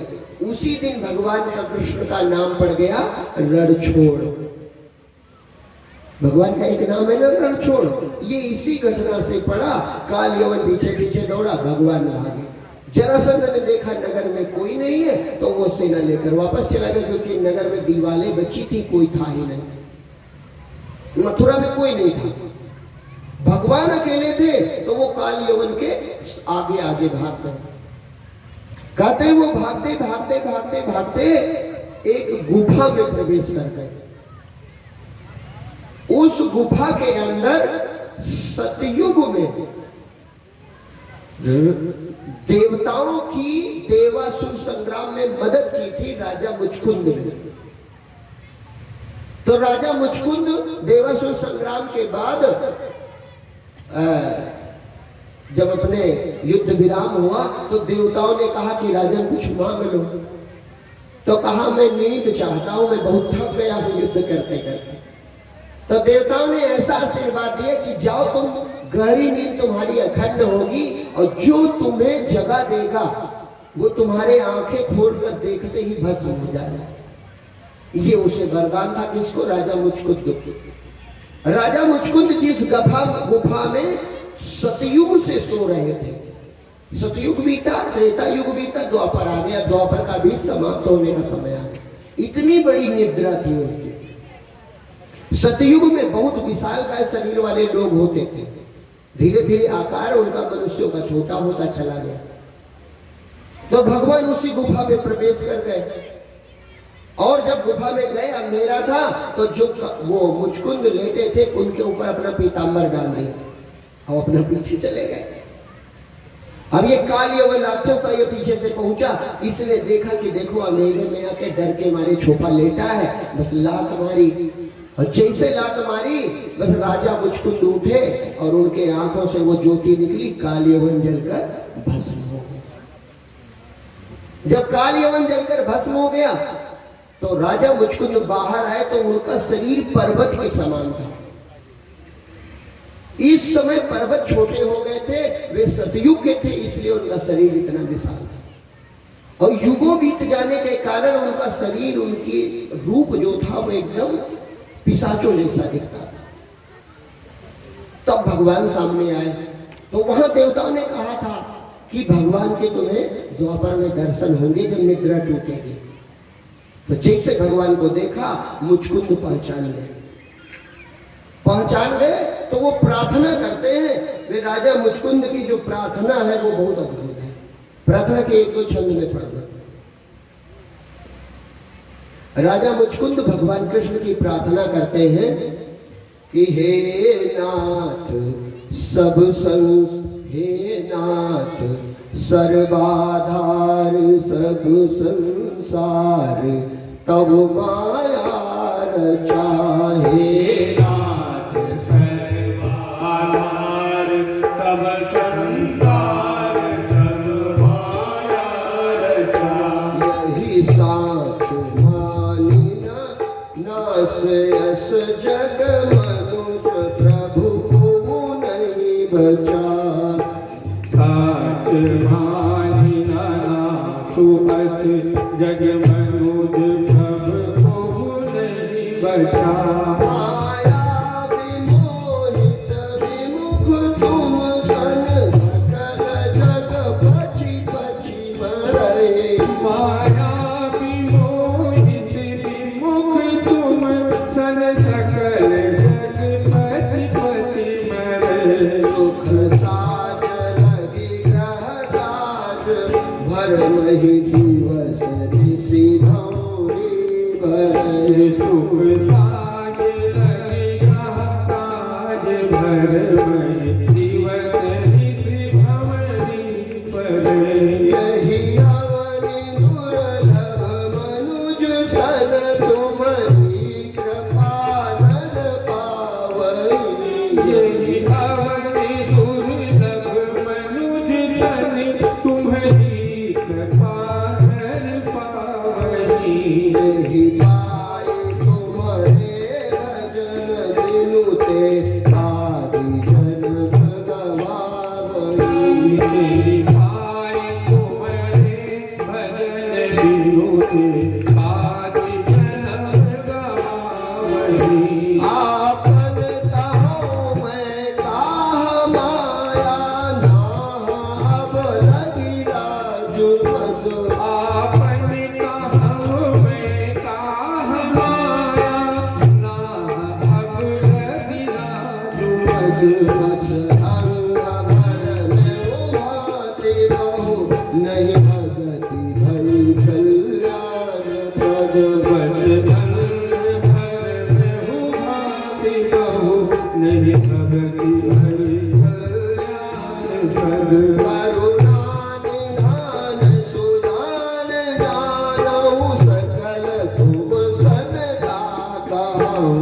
करुणा निधान सुजान जानहु सकल तुम सन का कहो। हर हाल कहीं भगवान कीनी पद कमल से आचाओ। बलवान नहीं भगवान दीनी सद कमल सेवा चाहो। प्रभु तुम प्रदाता परम पद तुम सत विषय विषि त्यागी के। प्रभु तुम प्रदाता परम पद तुम सन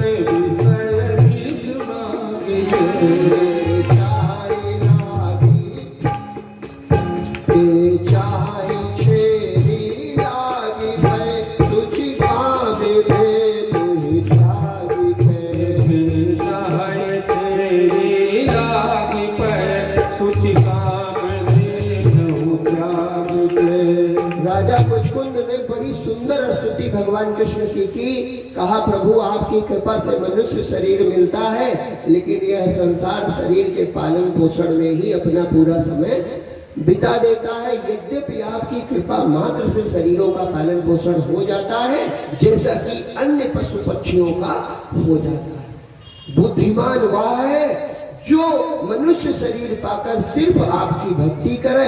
अपनी क्या कहूँ, मैं आज तक राजमद में अंधा हो रहा हूँ, इतनी बड़ी निद्रा मांग ली लेकिन आपकी भक्ति न मांगी, इतनी युगों लंबी निद्रा तो मांग ली लेकिन आपकी भक्ति न मांगी। इसलिए विनती है, कृपा है कि आप हमें अपनी भक्ति प्रदान करें।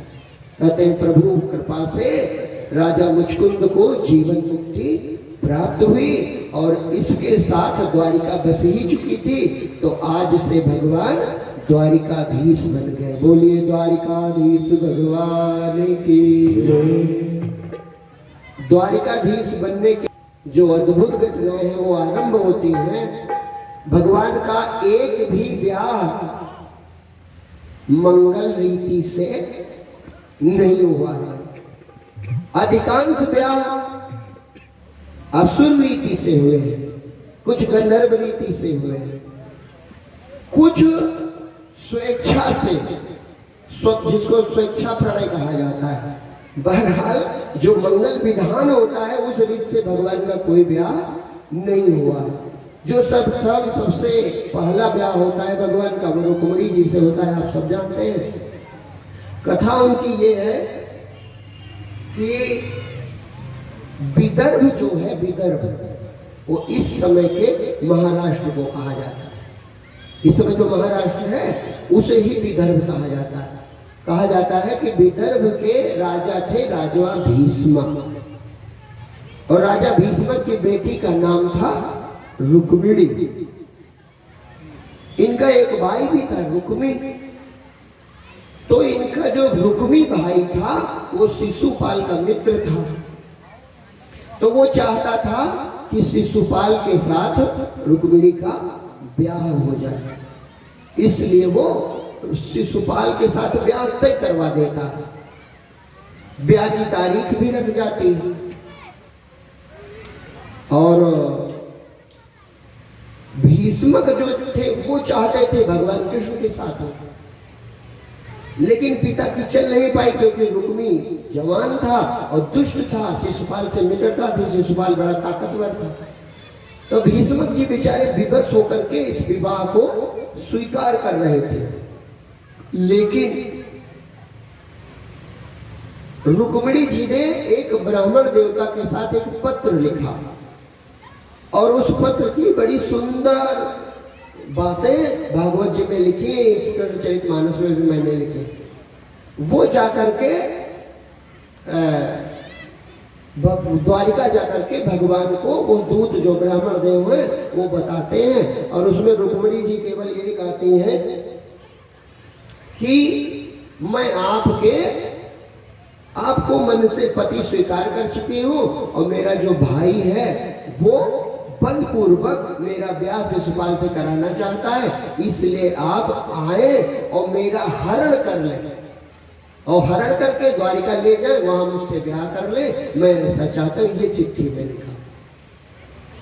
उनकी जो स्तुति रही होगी वो किस भाव की रही होगी, एक भजन के ही साथ कह देता हूँ। यद्यपि छंदों में भी लिखा लेकिन भजन में और अच्छा लगता है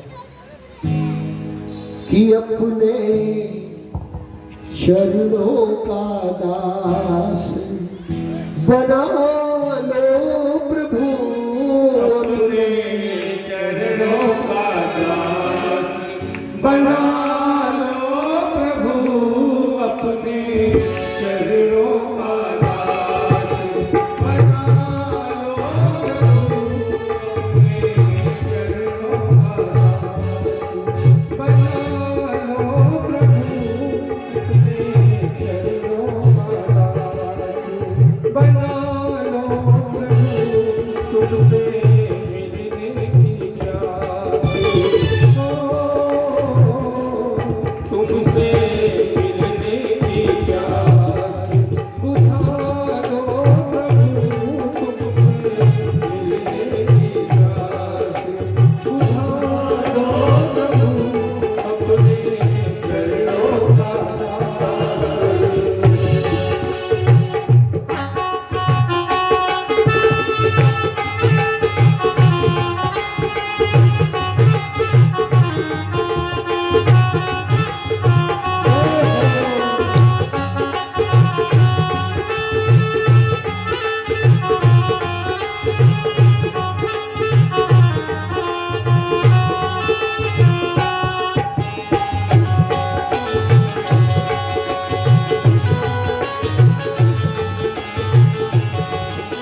तुमको सुबह से शाम निहारा करूं, तुमको सुबह से शाम निहारा करूं, तेरा पावन है नाम पुकारा करूं, तेरा पावन है नाम पुकारा करूं, अपने चरणों में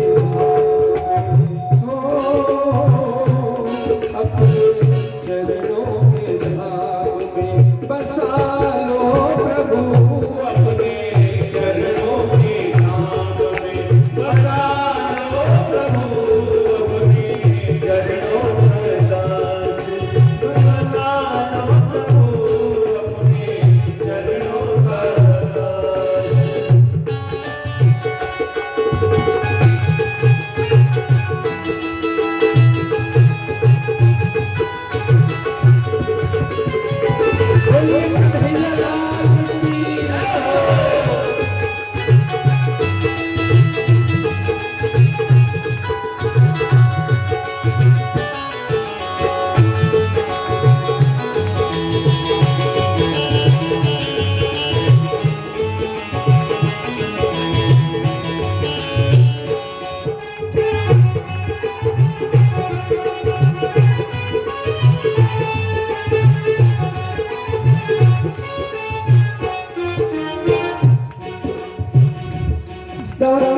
तेरा ही एक सहारा मुझे, तेरा ही एक सहारा मुझे, तेरा ही एक सहारा मुझे, तेरा ही एक सहारा मुझे, तू जो चाहे तो मिले ना किनारा मुझे, तू जो चाहे तो मिले ना किनारा मुझे, या मेरी भी पानी हो,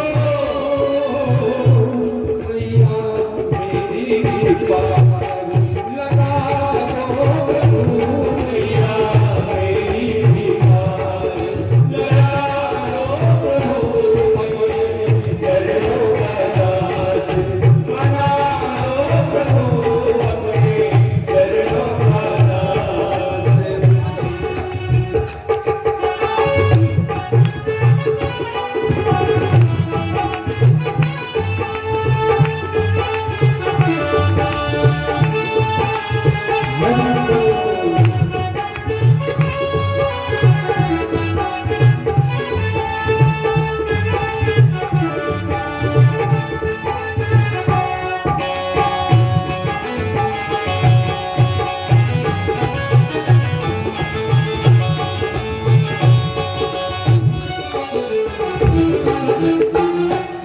अपनी करुणा से सबको निहाल कर दे, अपनी करुणा से सबको निहाल कर दे, अपनी करुणा से सबको निहाल कर दे, अपनी करुणा से सबको निहाल कर दे, कंगना आए शरण को माला माल कर दे, कंगना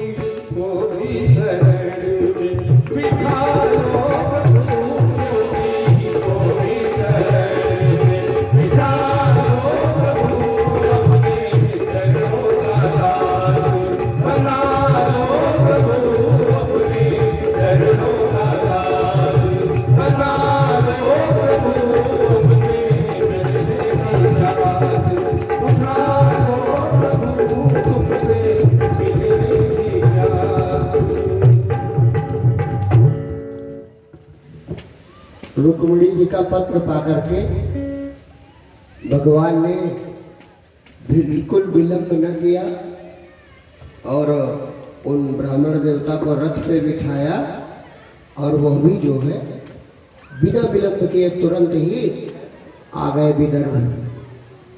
यहाँ पर ब्याह का उत्सव चल ही रहा था। अब भगवान पहुंच गए तो विवाह उत्सव में निमंत्रण तो था नहीं, लेकिन फिर भी जो देखे तो सोचे ये कैसे आ गए। कुछ लोग देखे तो प्रसन्न हो, कुछ भगवान को देख के प्रसन्न हो। भीष्मक बड़े विशेष रूप से प्रसन्न हुए।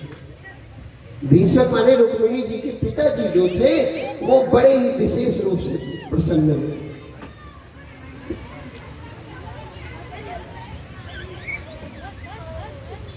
बोलिए द्वारिकाधीश भगवान की कथा थोड़ी थोड़ी सुन लीजिए, बहुत सुंदर सजाया है। और ये कथा थोड़ी देर पूरी हो जाए, फिर वो अपना उत्सव उसी दिन की तरह मनाइएगा।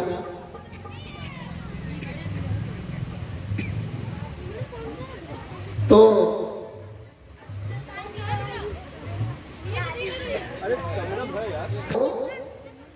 भैया तुम लोग भी बैठ जाओ, अभी थोड़ी देर बात मानो और फिर आराम से खूब फोटो खींचना, बड़ी देर तक उत्सव जब तक चाहो चलाना, अपना कथा पूरी हो जाए। भगवान ब्राह्मण देवता को लेकर के सीधे भीतर भागे तो यहाँ जितने लोग देखे ये सोचे बिना न्योता के कैसे आ गया ये आदमी। अभी की घटनाएं तो प्रसिद्ध नहीं थी, तो शिशुपाल वगैरह को शंका तुरंत हो गई कि ये कहां से आ गया, न्योता तो था नहीं। भीष्मक जी बड़े प्रसन्न। भीष्मक जी मन ही मन भगवान से प्रार्थना करें कि प्रभु कोई ऐसा चमत्कार करो कि यही हमारी रुक्मिणी को ब्याह है। मन ही मन मनावे। भीष्मक जी निरंतर प्रार्थना करें। रुक्मिणी की माता जी भी जब उन्हें पता चला कि कन्हैया आए गोविंद द्वारिका से, तो वो भी देखने पहुंचे। जो लोग सुने सब देखने पहुंचे। तो ये किसी का साहस ना पड़े जो जाके कहे बिना न्योता के कैसे आ गया। शिशुपाल अभी आया नहीं था, क्योंकि बारात आई नहीं थी। वो आया होता तो अब तक लड़ाई शुरू हो गई होती। लेकिन यहाँ के जो लोग थे कुछ प्रसन्न कुछ अप्रसन्न। रुक्मी जो था वो बड़ा अप्रसन्न। इनका भाई वो शिशुपाल का मित्र था, उसने जैसे देखा कहा आप कहाँ? भगवान बैठे थे, कहा आप कहाँ? अरे हमने सुना तुम्हारी बहन का ब्याह है, अब इतना बड़ा उत्सव कि आप न्योता नहीं दोगे तो कहा हम आएंगे नहीं। और फिर हमारी बुआ हमारा भाई ही तो लगता है शिशुपाल। भगवान भी बातें बनाने वाले। कहा वाह भैया वहां न्योता भी नहीं दिए और आ गए तो अब उल्टे पूछ रहे हो कहाँ आए? अरे तुम्हें तो क्षमा मांगनी चाहिए कि बिना न्योता हम भैया गलती हो गई, चलो आ गए। अच्छा रहा।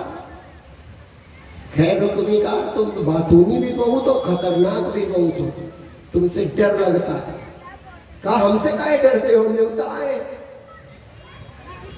पत्र में लिखा था रुक्मिणी जी ने कि जब मैं देवी पूजन के लिए जाऊंगी तब उसी समय अवसर रहेगा कन्हैया, तुम मेरा हरण कर लेना।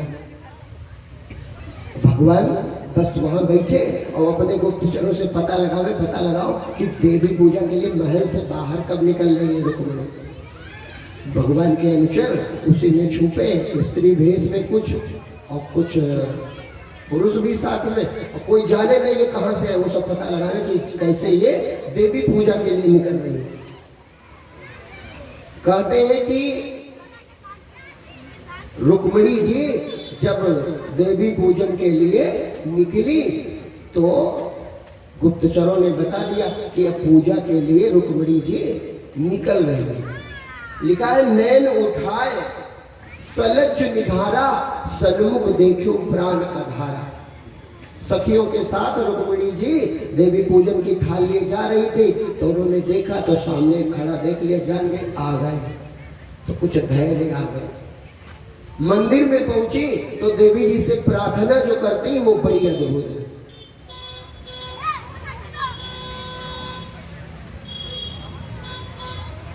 कि जय शिव शिवा गजानन माता, जय शिव शिवा गजानन माता, जय शिव शिवा गजानन माता, जय शिव शिवा गजानन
बस कहीं बहुत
जब रुक्मिणी जी वापस होने लगी तो उनका रूप अद्भुत था।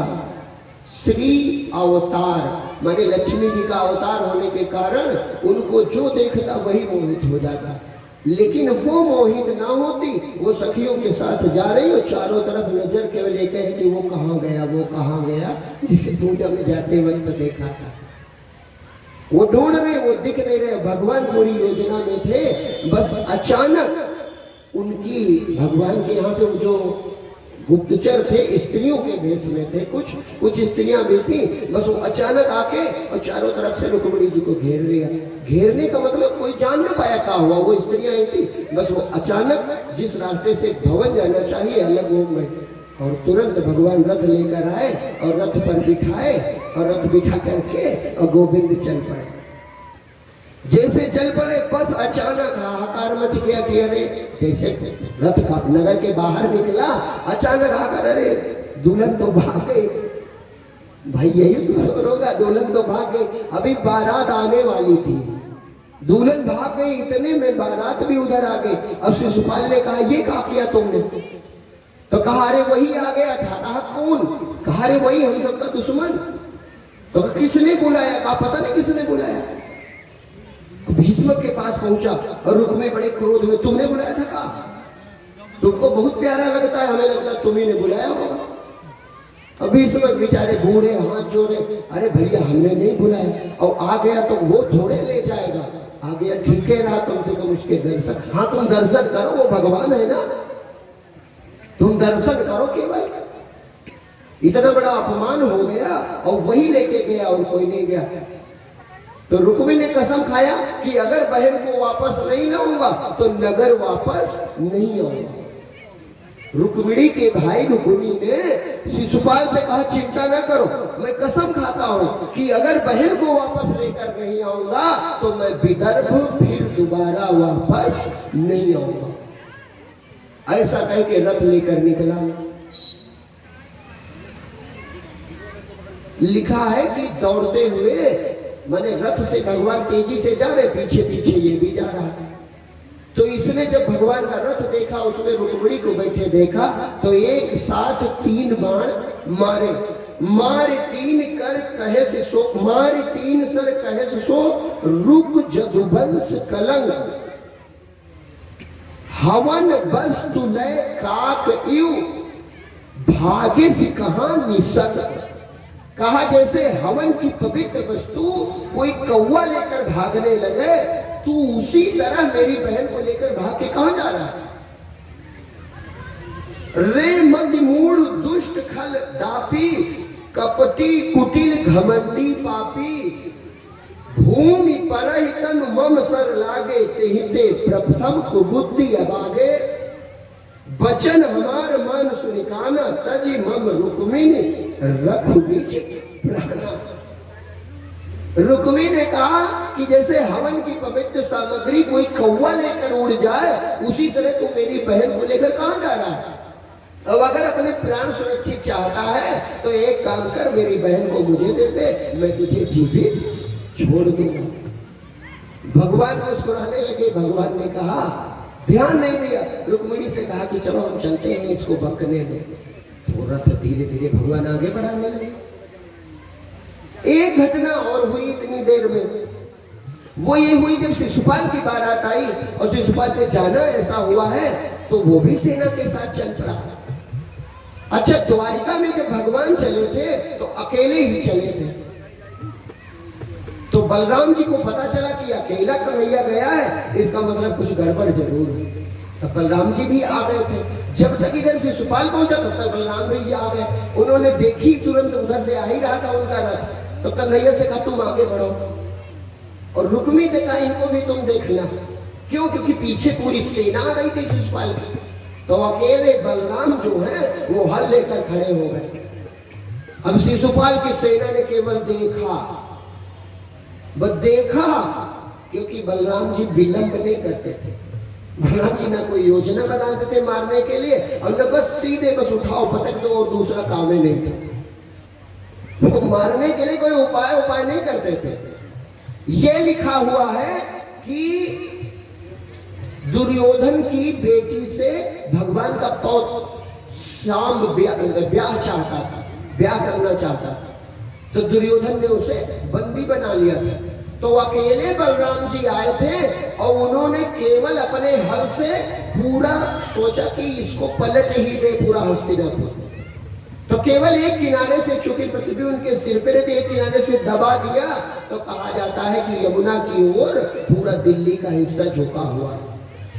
तो जब उनके महल वहां सब उठने लगे, हाला डोला आ गया, तो पूरे हस्तिनापुर वासी आ गए थे बलराम जी से क्षमा मांगने और सादर ब्याह करके अपनी बेटी भेज दी थी। इतने बलशाली थे बलराम जी। तो उनको केवल देखा, युद्ध तो करना न पड़ा, अपने आंखें सब वापस हो गई पूरी सेना। कहा अच्छा ठीक है हम नहीं बोलेंगे, हम बीच में काहे पड़े, अब बहन उनकी है वो जाने।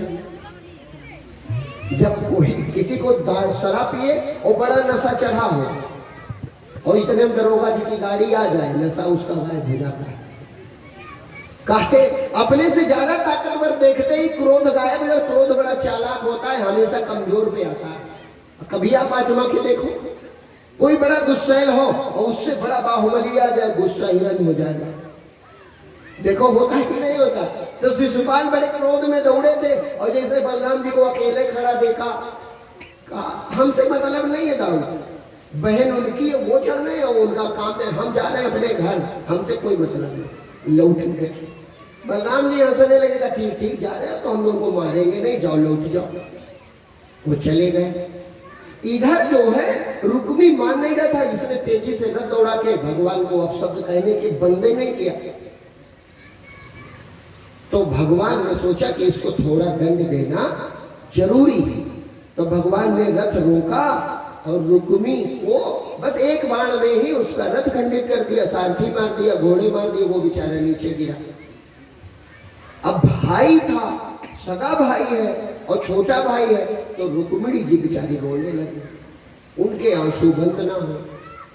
तो ये देखकर भगवान को दया आ गई, तो कहा तुम क्या चाहते हो? तो कहा इसे जीवित छोड़ दीजिए।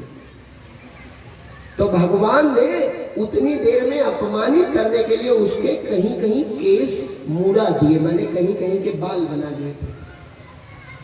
यज्ञ बाण से ये सब कर दिया था, मैंने घोड़े भी मार दिए, सारथी भी मार दिए, रथ भी नष्ट कर दिया और कहीं कहीं सर के बाल भी उड़ा दिए। इतना कर दिया, इतने बलराम जी आ गए। बलराम जी ने कहा तू बड़ा नालायक है कन्हैया।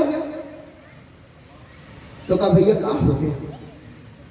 बलराम जी का सम्मान करते हैं। कहा दाऊ क्या हुआ?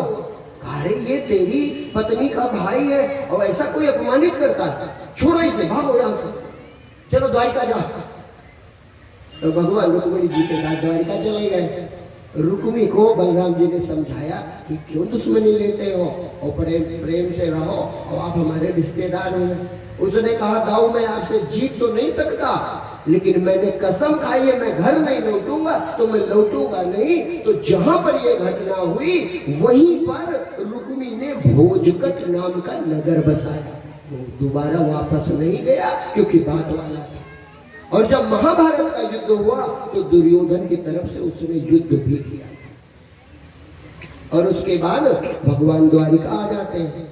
ब्याह तो विधान से नहीं हुआ था, लेकिन जब द्वारिका पहुंच जाते हैं तो वहां पर लिखा हुआ है कि विधिवत पानी ग्रहण तब भयो, विधिवत पानी ग्रहण तब भयो, विधिवत प्राणी ग्रहण तब भयो, विधिवत पानी ग्रहण तब प्रतिभूत सब भयो, प्रतिभूत सब भयो, सुंदर चित्र विचित्र बनाए, सुंदर चित्र विचित्र बनाए, लागी पताका नयन सोहाए, लागी पताका नगर सुहाए, सुंदर सुभग धारी पट भूषण, सुंदर सुभग धारी पट भूषण, निजुतन धारी धारी गरिमा जन, धारी धारी गरिमा जन, हर्षित सकल भरे, हर्षित सकल नगर के वासी, हर्षित सकल नगर के वासी, आए सकल जहाँ सुख राशि, आए सकल जहाँ सुख राशि, भरी भरी थार भेंट बहुलावई, भरी भरी थार भेंट बहुलावई, वर दुलहिन बिलोपी सुख पावई, वर दुलहिन बिलोपी सुख पावई, कृष्ण रुक्मिणी सोहई कैसे, कृष्ण रुक्मिणी सोहई कैसे, जलद बाण दामिनी दुति जैसे, जलद राम दामिनी दुति जैसे, जलद राम दामिनी दुति जैसे, कलश सजाए जल भरे, केरी कंब प्रतिद्वार, तोरण बंदन पारिसो, शोभा नगर अपार,